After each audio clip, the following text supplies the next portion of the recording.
Hello and welcome back to our study in the book of Job. This study is brought to you each Wednesday night at 7 o'clock p.m. by the Port Huron Church of Christ, located at 756 17th Street, right here in the city of Port Huron. Hey, have you been following along with us? We want you to know we really appreciate you taking this journey through the book of Job. And if this is your very first time, thank you for choosing to join with us as we look at this very inspiring book. Now, we left off at chapter 12 last week, and we're going to pick up from there. But before we do, I want to talk about a little bit about this journey that we're going to take and how we're going to take it. I've been giving a lot of thought to this, and I realize that two things are going to happen throughout the book. The first of all is that I decided that when the friends are talking, we're only going to look at the highlights of what they are saying, because what we have come to understand is the friends never have changed their position of their theology from the very first word they said to Job. Throughout the entire 42 chapters, their position is not going to change one bit. In fact, God is going to address that in chapter 42. But as for Job, it's a different story. In fact, Job changes his theology 3 times. That's right. Throughout the book, you're going to see Job beginning to change his theology. So what I thought we would do is this. As we listen to the high points of what each friend has to say to Job, we're going to actually read Job's entire response back, because it's what Job is saying does 2 things. Number one, what he is saying is going to inspire the next guy in what he says to Job, but also we'll see that Job is beginning to change the way he thinks that God operates in the universe. And remember, that's the big deal here. Job has no clue where this is coming from. He thinks, as does the friends, that all of this is happening because of the will of God and the hand of God, not because of the Satan who is actually behind all of this. So, with all of that said, are you ready to get into the book? I hope you have your Bible with you. I hope you have it open to chapter 12, and let's get into our study today. So, in looking at chapter 12 in review, and verse number 2, it says, as Job responds to Jophar, the last of the 3 speakers, he says, doubtless you are the only people who matter, and wisdom will die with you. You kind of see now that these guys, as they address each other, their first comment to each other is a jab. So this actually becomes kind of like a prize fight, and they're just punching each other, throughout the rest of the book. He says in verse number 3, but I have a mind as well as you. I am not inferior to you. Who does not know all these things? I have become a laughingstock to my friends, though I called on God and he answered, a mere laughingstock, though righteous and blameless. So Job, here he is, he's defending his corner again of our triangle, reminding them that, look, I don't deserve any of this. I didn't do anything. I am righteous. And then he goes on to compare himself to evildoers, and when he says, the tents of marauders are undisturbed, and those who provoke God are secure. Those God has in his hand. So Job is saying, look, I, the blameless guy, have become a laughingstock because of what is taking place in my life. But look at these guys over here, these evil guys, the marauders. There's nothing going on with them. No one's messing with them. Why are they secure in God's hand and I'm not? And that's Job's point. So we pick up in verses 7 to 10, and he says, but ask the animals, the birds in the skies, or speak to the earth, or the fish in the sea. Verse number 9, which of all these does not know that the hand of the Lord has done this? In his hand is the life of every creature and the breath of all mankind.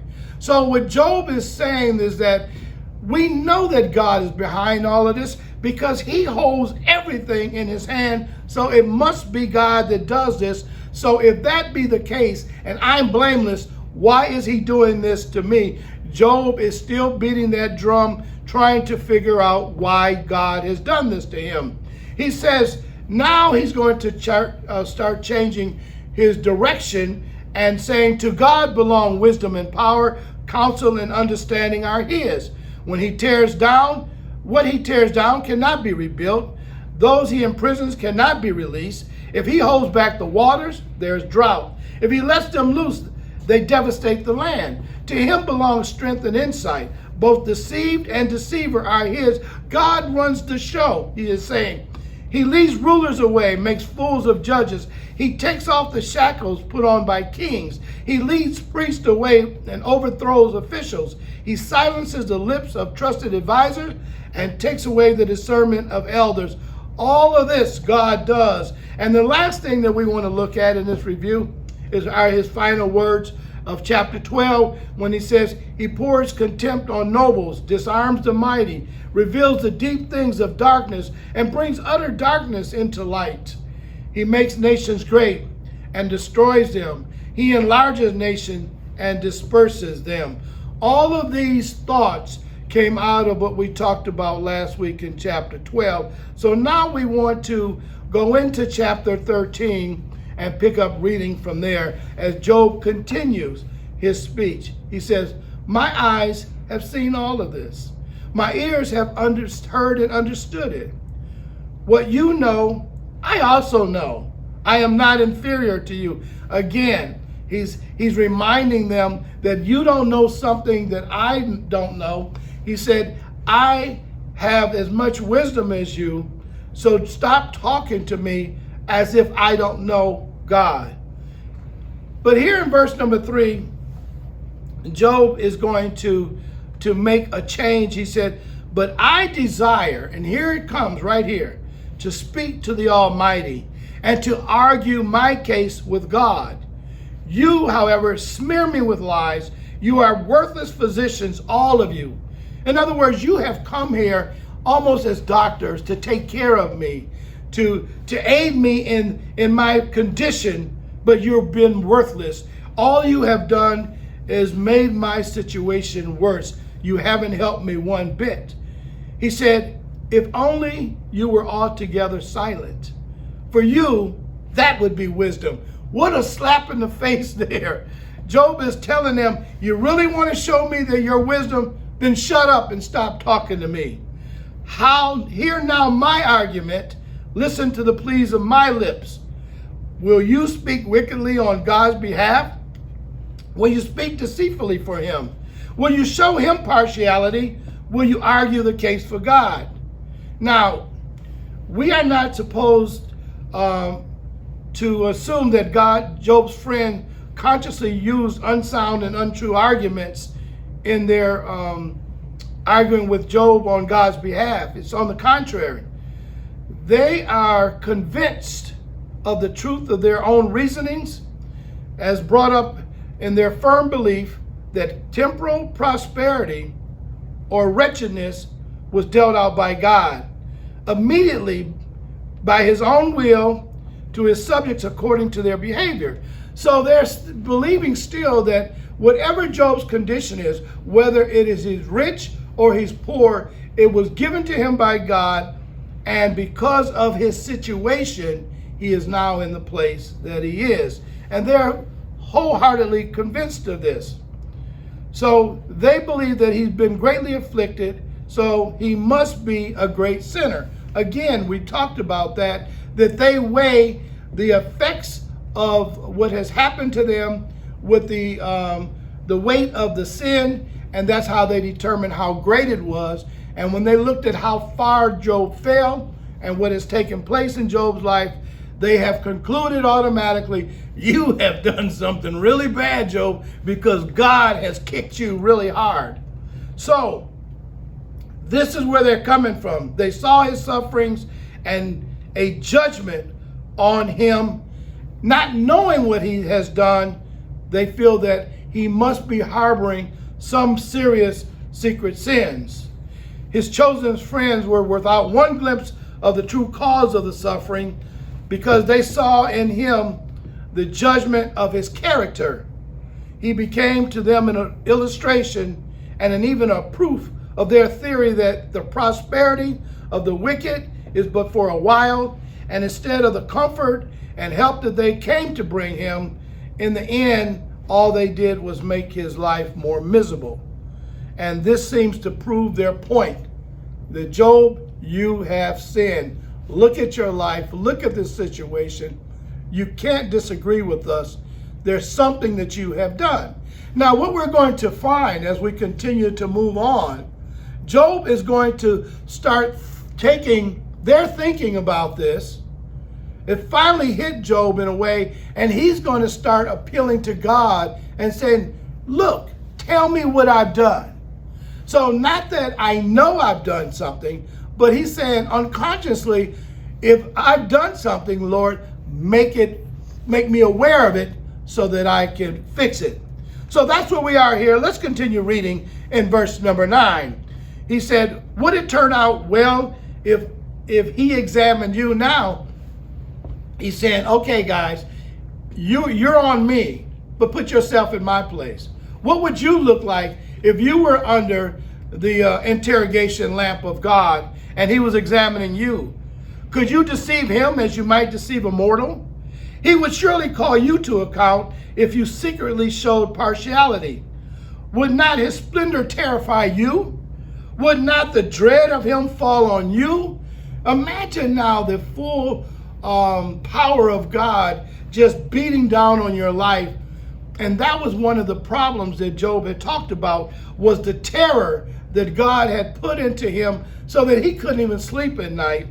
And he said that wouldn't he even terrify you? He said, your maxims are proverbs of ashes. Your defenses are defenses of clay. In other words, they're nothing. Keep silent and let me speak, and then come to me what may. So I'm going to talk. You guys shut up and listen. And this is the way it's going to be. Whatever comes out of what I say, I accept. I'll take my punishment. I'll take the hit from God, but I want to talk. Now, watch what happens in just a minute, because there's something interesting getting ready to happen here, and I want you to zero in mentally and stay with me as we read what comes next. He said, keep silent and let me speak, then let come what may. He said, why do I put myself in jeopardy and take my life in my hands? Though he slay me, yet will I hope in him. I will surely defend my ways to his face. Now, it's in verse number 15 that Job takes a very bold stance and makes this very bold statement, because this is exactly the spot that the Satan wanted Job in. And this is exactly the place where he felt Job would slip and curse God to his face. He's beat Job up tremendously. Job is asking for his life to be cursed, that he die because of his afflictions. His friends have come and they beat on him even more. And Satan is just having a field day with all of this. This couldn't go any better for him. And now he says, I got him. I got him. He's right where I want him. And he's waiting for Job to say it. God, I curse you to your face. And Job says, though he slay me, yet will I hope in him.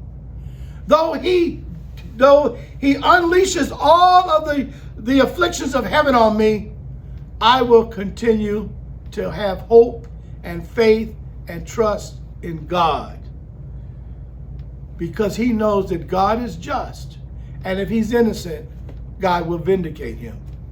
Now, he's questioning why this is all happening, but at the same time, he's trusting in God to vindicate him. Let's continue on and watch where Job goes with this. It's very frightening indeed. He said, indeed, this will turn out for my deliverance, for no godless person would dare come before him. Look, if I was guilty, I'm not stupid enough to demand an audience with God, telling him I'm innocent, if I know that he knows the hearts of all men, and he will surely find me out. He said, I'm not that dumb. He said, for no godless person would dare. And now he says in 17, he said, listen carefully to what I say. Let my words ring in your ears. Now that I have prepared my case, I know I will be vindicated. You hear this case, and again, as I mentioned before, I want you to think of a courtroom situation. Job is actually calling God out into a court. He's looking for a mediator, someone to stand between he and God that will listen to his case and decide if Job has done something wrong and his punishment is just, or if Job is blameless and his punishment is unjust. What are you saying, Lamar? Job is putting God on trial. Watch what he says next. He said, can anyone bring charges against me? If so, I will be silent and die. If I deserve it, I'll take it and I'll go ahead and die. Only grant me these two things, God, and then I will not hide from you. Now notice, he's not talking to the friends any longer. He's talking now directly to God. The first thing he says is in verse 21, withdraw your hand far from me and stop frightening me with your terrors. He said, you're overwhelming me. I can't sleep. Stop doing that. And now here is where I think Job takes a step too far in these next few verses. He said, then summon me and I will answer. Or let me speak and you reply to me. Do you hear what just happened? Job is calling God out. Job is actually telling God, first he says, as we would suspect, summon me and I will answer you. But then he says, wait a minute. No, you let me speak and you answer me. Do you know how courageous of a move that was? We might even say, Job, stop being a bonehead. You're talking to God here. You're calling God out and telling him to answer you. Now, what I want you to do is remember this. Verse number 22 of chapter 13.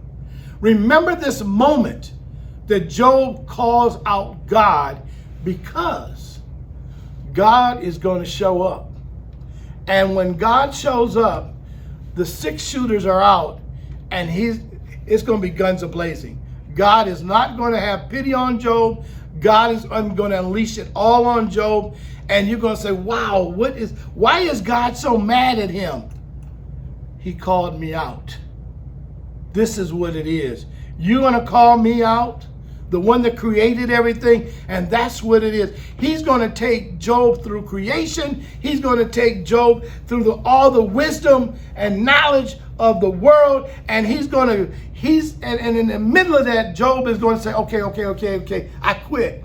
It's like somebody that picks on a person, and the next thing you know, they grab their arm and twist it behind their back, and they say, okay, I'm sorry, I quit. Well, that's what Job is going to do. Listen, there's a lot of things that's going to happen to us in life. A lot of things that we don't know the answers to. We don't know why. They just happen. But at no point do I think we have the right to call God out as Job did. Yes, we can question God, but Job is not questioning God. Job has gone beyond this now and demanding an answer of God. And it's going to get him in trouble.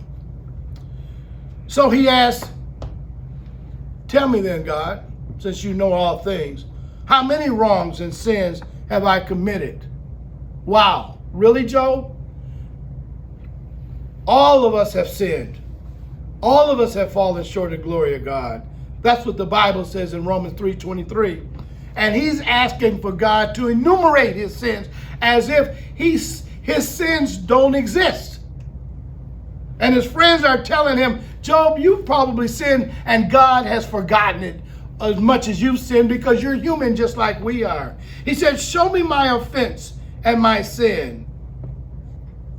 And he got no answer. And then he finally says, why do you hide your face and consider me your enemy? God didn't even react to all of that Job said in that moment. He was silent. Job thought that God would show up and on his demand. And listen to this now. He's calling God out and expecting God to show up. And when God doesn't show up, he says, why are you hiding your face from me? Now, he wasn't meaning that God was hiding because God was ashamed. God was making him wait until he was ready to address Job. He's letting him know, hey, son, you can flap your jaws all you want. I run the show here. You don't tell me what to do. I'm the potter. You're the clay. Remember who's whom in this conversation. I'm God. You're not.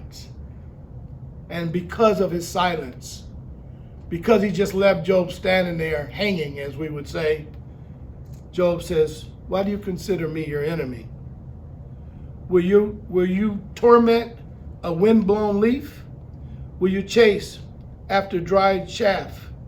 And what he's saying is, listen, I know, God, before you, I'm just like a leaf blown around by the wind. I can't control nothing. I'm at your power overwhelms me. I'm like this leaf. My life just blows wherever you take it. I have no control because your wind is more powerful than I. And he said, will you chase after the dry chaff? And just think about it. You throw it up in the air and the wind blows it away. And he said, why are you coming after me? Me? What have I done so badly to you that you would just blow me around and do what you're doing to me? Watch, he said, for you write down bitter things against me and make me reap the sins of my youth. And now he said, oh, so you're keeping a record on me, and that goes all the way back to my youth? You're keeping score on me? Is that what this is? And now he says something very interesting that we're going to talk about in verse number 27. He said, you fasten my feet in shackles. You keep close watch on all my paths by putting marks on the soles of my feet. I'm going to let you look at that for a few minutes. I hope that you've been reading and you have come to this particular scripture and said, what in the world is Job talking about here? What could all of this mean? Well, let's see what we can figure out, because verse number 27 is an interesting statement. Actually, there are really three separate statements in one verse. And so let's look at all of the points and see if you come to the same conclusion that I did. He starts out by saying, you fasten my feet in shackles. The image here is that of a person who is being constrained and is under the strict watch of his keeper, almost like a slave that's in chains. You cannot get away from these shackles. They're there to restrain you. And Job feels that right now that's the position God has him in. But he's not only that. He says, you keep close watch on my paths. Every step I take, you are right behind my heels. There is nowhere I can go without you right behind me. You are waiting for me to do wrong so that you can punish me for it. You see how that now changes when he said you keep a close watch on all my paths. Basically, there's nowhere I can go. There's nothing that I can do that you are not right behind me, seeing everything that I do, writing it all down so that you can punish me for it. Now, this last one I thought was interesting, and we struggle to fully understand this. He said, by putting marks on the soles of my feet. It is believed, and that's all I can give you to go by, that at one time small blocks were attached to the bottom of the feet of slaves. And even back here in the Old Testament, this was often done. In the event of their escape, it would be easy to track them by the marks their feet would leave in the ground. So I don't know how they attach these to their feet. I don't know how this is, but Job is really saying, because of these marks that you have put on the soles of my feet, I have no escape for you, basically what it's saying. I can't get away from you, because even if you turn your head and I run off, you can track me down through the marks that I leave on the ground. I can't go anywhere. I am totally restrained by you. So he said in verse number 28, so a man wastes away like something rotten, like a garment eaten by moths. He said, mortals, in verse number chapter 14 now, he said, mortals born of a woman are of a few days and full of trouble. We all know that scripture. We've heard it quoted many times. Now you know where it comes from, Job 14:1. He says, speaking of these mortals now, and he's going to talk about the life of a human being, and then he's going to compare that to a tree, which I thought was interesting. He said, mortals, they spring up like flowers and wither away. Like fleeting shadows, they do not endure. We're here for a moment. Everything is temporary with us. The flowers come, the flowers die, and they go away. A shadow. As soon as the sun shifts, the shadow goes away. He said, do you fix your eye on them? Will you bring them before your judgment? Who can bring what is pure from the impure? No one. A person's days are determined. You have decreed the number of his months. You have set limits he cannot exceed. Basically, God has determined the full extent of our life. So look away from him and let him alone till he has put in his time like a hired laborer. Leave him alone until he has put in his time. I thought that was a very interesting point that he's trying to make here, is that he's saying is that why, if you have determined the number of days of a man, the number of months of his life, why do you watch him and hawk him so? Just leave him alone until he has done his time on earth, and then he will die.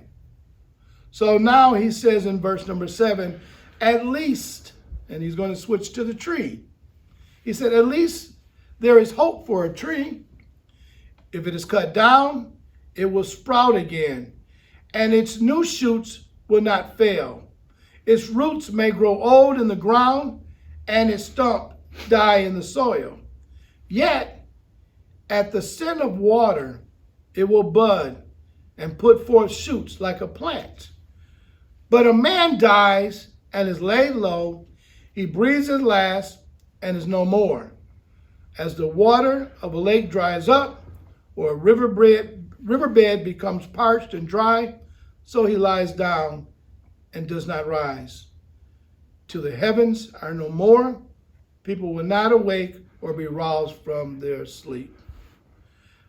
Unfortunately, we have come to a place in our study today where our time has expired. I know we went a little long last week, so we're right at the 30-minute mark where I told you I want to stop.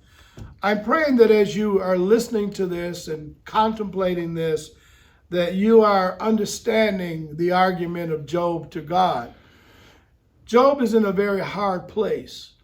Think about it. This man has given his life to God, in service to God, and he just can't understand, if nothing I have done has changed, why did all of this occur to me? What I want to leave you with is this thought. Job practiced a theology of works. I did this. And Job never thought that God blessed him. Job never felt that what he did was because God blessed him. Job did what he did, and he felt as a result of that, God blessed him. Let me say that again. Maybe I can make it clearer.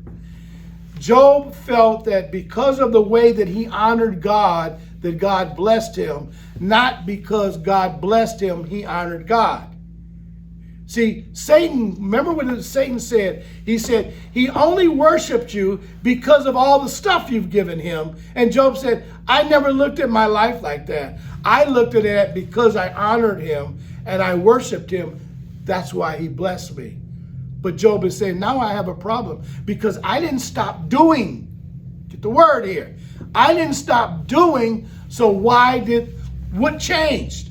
It wasn't me. Something else has happened because I didn't change. So Job, in a sense, we can look at and conclude that Job's actions were a work to God. I'm doing this to you, God, and as a result of it, I reap the blessings of you. And God's going to tell Job, Job, I'm sorry, son. That's not how it works in my universe. Well, our time is up. We hope that this has given you something to think about. We want to encourage you to continue reading, to continue studying, give thought to this. I know this poetry is driving you crazy. It's driving me crazy as well. But that's what the book is written in. That's what we have to work with. So we just have to accept it. But think about what's being said and think about how you would react if you were Job. Or how would you react if you were one of the three friends? Put yourselves in these positions because this is the only way that you will really come to a complete understanding of how you see things personally. And again, as I said at the beginning, and I'll continue to say throughout this study, if we go through this entire study without a self-examination, then we've gained nothing. But if we go through it and realize that we need to make some adjustments in our theology and our philosophy of God, then we have gained much. And then the purpose of this study has come to fruition, and we've all benefited from it. So, until next week, we invite you to come back to us next week at 7 o'clock and right here. And remember, keep studying, keep reading. God bless you. Until next week.